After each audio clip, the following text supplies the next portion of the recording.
Hello दोस्तों, स्वागत है आप सभी का everything is stock market channel पर।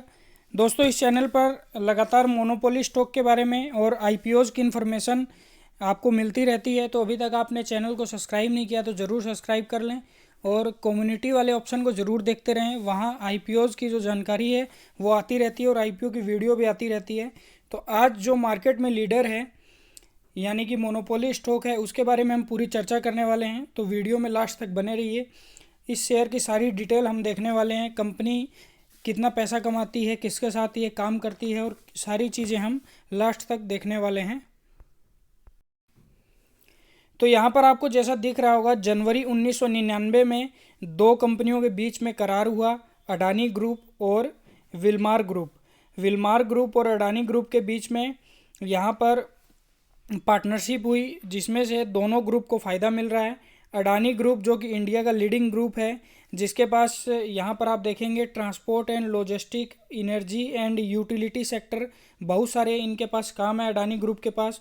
और विलमार ग्रुप भी जो है वो Asia leader agri business group है। और ये 2021 के फरवरी एक्सचेंज में, सिंगापुर एक्सचेंज में सबसे बड़ी कंपनी थी, लार्जेस्ट लिस्टेड कंपनी थी जो कि सिंगापुर एक्सचेंज में लिस्ट थी। इन दोनों कंपनियों का एक जॉइंट वेंचर स्टार्ट हुआ था जनवरी 1999 में। सिंगापुर की कंपनी है विलमार और अडानी इंडिया की कंपनी है। जॉइंट वेंचर इन कंपनियों का चालू हुआ और वहीं से अडानी विलमार की शुरुआत हुई। 1999 के बाद ये पार्टनरशिप लगातार आगे बढ़ती रही। इसका दोनों को ही फ़ायदा मिलता गया, अडानी ग्रुप को भी, क्योंकि अडानी ग्रुप का इंडिया में बहुत अच्छी पकड़ थी। उनके लोकल मार्केट में उनके डिस्ट्रीब्यूटर नेटवर्क काफ़ी अच्छा था और इनके पास लॉजिस्टिक यानी सामान इधर उधर ले जाने के भी साधन अच्छे थे। और जो विलमार ग्रुप है उनकी जहाँ से पाम ऑयल या अदर ऑयल एक्सपोर्ट होते हैं वहाँ पर अच्छी पकड़ थी, तो दोनों ग्रुप को इनका फ़ायदा होता गया। आज अडानी विलमार दोनों के पास मिलाकर अगर इंडिया में बात की जाए तो यहाँ पर 23 प्लांट अक्रॉस इंडिया में हैं, 10 स्टेट में, मार्च 2021 की रिपोर्ट के अनुसार। और यहाँ पर एक बांग्लादेश एडिबल ऑयल नाम की भी लिमिटेड कंपनी बांग्लादेश में खोली गई है।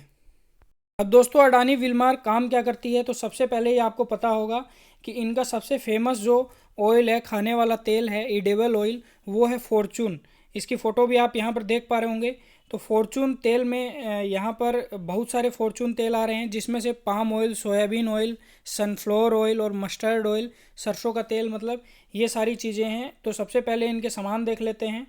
यहाँ पर आप देखेंगे कि जो एडिबल ऑयल है यानी खाने की जो तेल हैं, उसमें soybean oil, palm oil, sunflower oil, rice bran oil, mustard oil और यहाँ पर बहुत सारे ऑयल हैं वनस्पति तेल जैसे। तो इन्हीं सभी तेलों को ये मार्केट में अपने बेचते हैं अलग अलग नामों से। और ये साथ ही साथ बड़ी कंपनियां जैसे ब्रिटानिया, नेस्ले, आईटीसी, इन सभी कंपनियों को यहाँ पर फैट जैसे इंडस्ट्रियल मार्जिन, बेकरी और वनस्पति तेल वगैरह भी सप्लाई करते हैं, जिससे बिस्कुट वगैरह बनते हैं। तो कुल मिला जुला कर 80% का जो रेवेन्यू है अडानी विलमार का, वो एडिबल ऑयल से आता है। अब आगे और देख लेते हैं। यहाँ पर आप देखेंगे कि इनके कौन कौन से एडिबल ऑयल आते हैं जो मार्केट में हैं। सबसे पहला नाम तो फॉर्चून का है, उसके बाद किंग्स, आधार, बुलेट, राग, अल्फ़ा, जुबली, अवसर, गोल्डन सेफ और फ्रेयोला नाम से इनके एडिबल ऑयल आते हैं अलग अलग नाम से।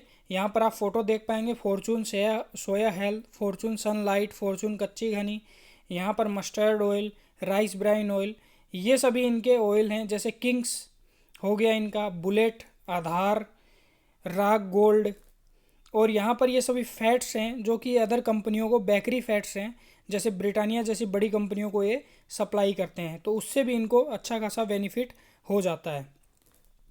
हम दिन भर खाने की जो चीज़ें खाते हैं उनमें डायरेक्ट तो पाम ऑयल यूज़ करते ही हैं, जैसे डायरेक्ट सरसों का और सोयाबीन और सनफ्लावर वगैरह यूज़ करते हैं।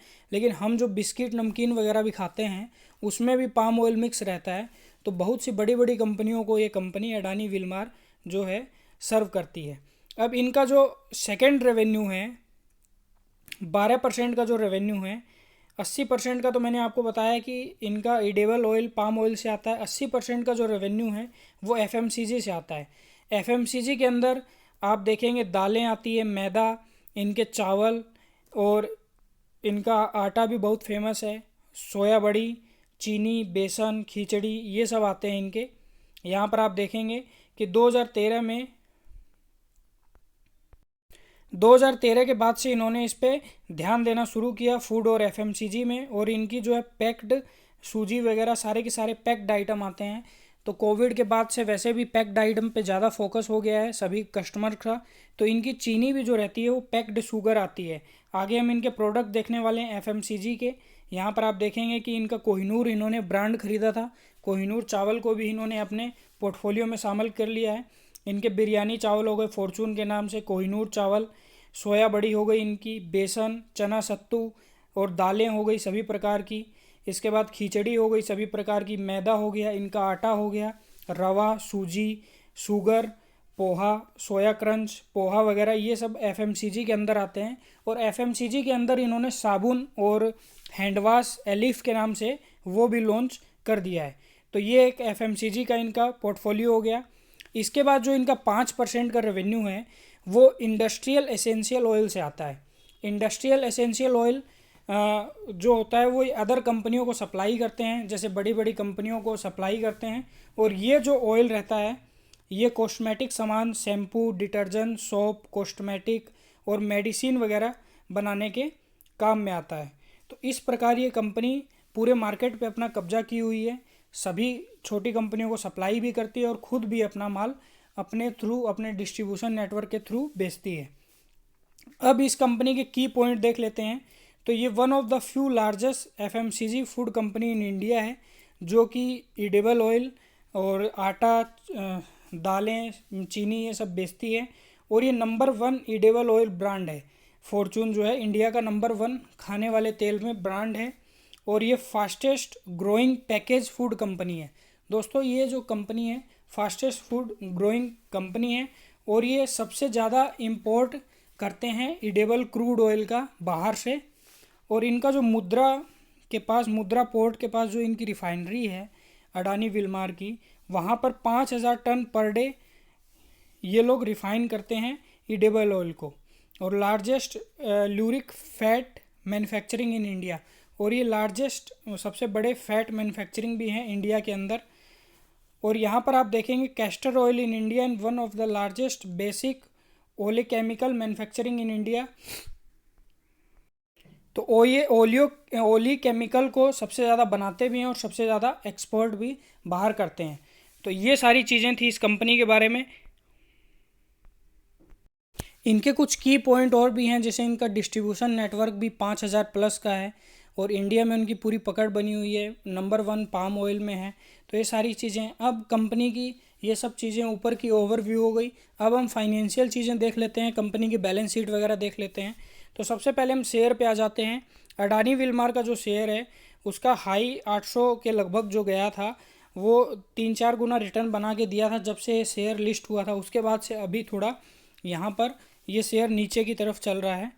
तो अगर इसकी हम बैलेंस शीट देखें तो यहाँ पर आप देखेंगे कि इनके जो रिज़र्व व सरप्लसेस हैं वो पहले 600-700 करोड़ के जो हुआ करते थे वो अब बढ़कर 7,000 करोड़ के यानी 4 डिजिट में हो गए हैं। तो यहाँ पर रिज़र्व एंड इनके सरप्लसेस अच्छे बढ़े हैं। इसके बाद कंपनी पे हम कर्जा देख लेते हैं। तो कंपनी में जो लॉन्ग टर्म बोरिंग है दोस्तों वो अभी 0 हो गई है। पहले 240, 700, 600 करोड़ रुपए की जो कर्जा रहा करता था वो अब कंपनी बिल्कुल डेब्ट फ्री हो गई है। कंपनी के ऊपर कोई भी कर्जा नहीं है। कंपनी के पास पहले जो हज़ार करोड़, 500 करोड़ का जो कैश रहा करता था, आप यहाँ पर देखेंगे ये रिपोर्ट आ रही है इधर से चल के, और 2022 के अंदर जो है कंपनी के पास 4,500 करोड़ का कैश अवेलेबल है। तो कंपनी के रिज़र्व बढ़ रहे हैं, कंपनी का कर्जा 0 हो गया है और कंपनी के पास कैश भी बढ़ रहा है। तो ये तीनों ही चीज़ें अच्छी हैं और यहाँ पर कंपनी की जो बैलेंस शीट है वो काफ़ी अच्छी है।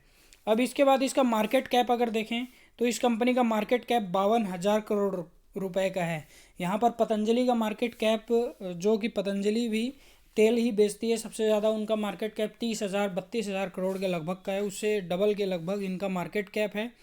करंट प्राइस अभी 403 की चल रही है। और यहाँ पर आप देखेंगे कि इसकी फेस वैल्यू 1 है, तो अभी इनमें कोई भी स्प्लिट वगैरह की गुंजाइश नहीं है।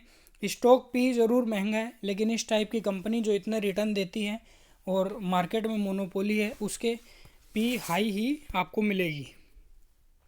अब जैसे कि मैंने आपको बताया था, इनके कॉम्पिटिटर जो हैं, अडानी विलमार के बाद आप देखेंगे सेकंड नंबर की जो कंपनी है वो पतंजलि फूड है, जिसका मार्केट कैप 34,000 करोड़ के लगभग का है। मतलब 7-8 नीचे की कंपनियों को मिला भी दिया जाए तो अडानी विलमार के बराबर इनका मार्केट कैप नहीं पहुंचेगा। बाकी अडानी विलमार का जो पी है वो काफ़ी महंगा है, लेकिन इस टाइप की प्रॉफिटेबल कंपनी और ये शेयर को 3-4 गुना करने वाली कंपनियों के जो पी रहती हैं वो हाई ही आपको मिलेगी। नेट प्रॉफिट में भी काफ़ी अच्छी जंप है। यहाँ पर आप देखेंगे 2022, 21, 20 और 19, 18, 17 जो लगातार इनका नेट प्रॉफिट बढ़ता गया और अभी लगभग 808 करोड़ रुपए का नेट प्रॉफिट इनको होगा। आने वाले समय में ये 1000 करोड़ को भी पार कर जाएगा। इसमें सबसे अच्छी बात यह है कि इनके प्रमोटर की होल्डिंग इसमें 90% की है, तो स्टॉक को ज़्यादा जो बाहरी कंपनियां हैं वो ऊपर नीचे नहीं कर सकती हैं। प्रमोटर इसमें काफ़ी बने हुए हैं, 90% के लगभग प्रमोटर की हिस्सेदारी है। एफआईआई और डीआईएज अभी इंटरेस्ट नहीं दिखा रही हैं, हो सकता है भविष्य में उनको इंटरेस्ट आए इसमें। और पब्लिक की होल्डिंग इसमें लगभग 10% की है। तो ये अडानी विलमार शेयर की फुल एनालिसिस थी। शेयर काफ़ी बढ़िया है और बाकी आपकी इच्छा है आपको ख़रीदना है कि नहीं।